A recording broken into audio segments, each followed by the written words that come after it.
I'm Joe Wallace for Gearwire.com, and I'm standing here with John Carruthers, who is a very famous luthier. He's worked on guitars for Jimi Hendrix, Led Zeppelin, just a whole cavalcade of very well-known names. How are you? Oh, very good, thank you. Tell me a little bit about your experiences. How did you get to the place where you were working on guitars for Hendrix and Zepplin and Fleetwood Mac and Zappa, whoever you've worked with? Well, you know, I started out as a player.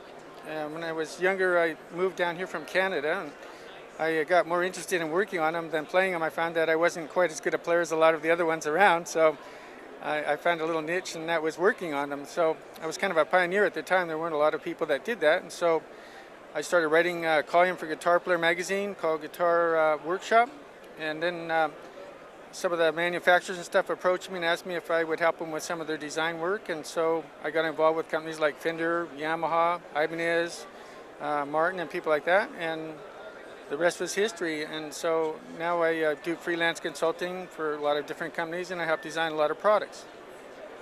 Now, who is the big name that you worked for, and how did it feel to get your hands on an axe that was going to be used by a Hendrix or a Frank Zappa or whoever your first one was?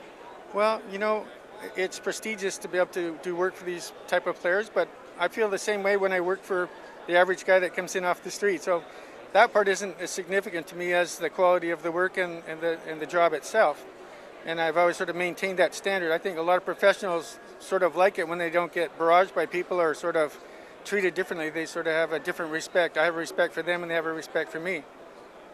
Now, were you ever approached by people who wanted a certain technical specification for a guitar? Like Zappa was very particular, about certain aspects of his recording process, so he probably wanted something particular. But what is it that they're looking for?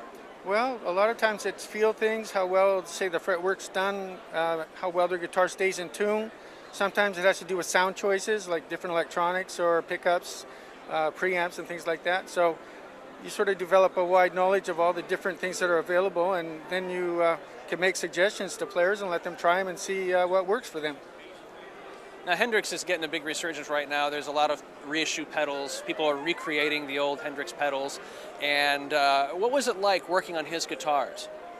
Well, I mean, it was a pretty significant thing. I mean, it's kind of interesting because some of the guitars he played were some of the worst made ones that were around at the time, but it was the player that made the guitar. I mean, you could have given him a ukulele and he would have made it sound good. So I think that has more to do with it than anything else. A lot of the pedals and things obviously contributed to a unique sound at the time. And so I think the player brings more to it than anything else. Now, what about from your end? What did you do specifically to make a quality instrument for people like Hendrix and Zappa?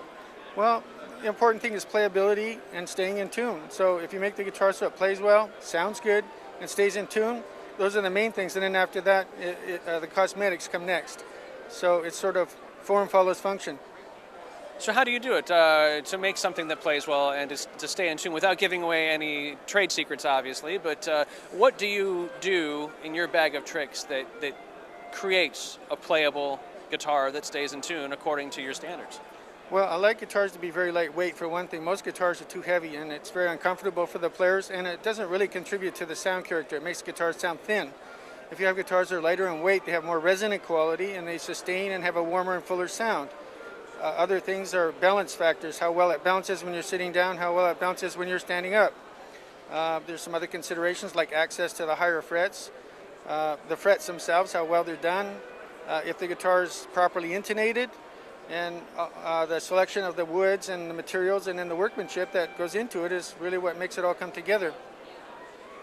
All right, well, thank you very much. I've been talking with John Carruthers. I'm Joe Wallace on the floor of NAMM 2006 for Gearwire.com.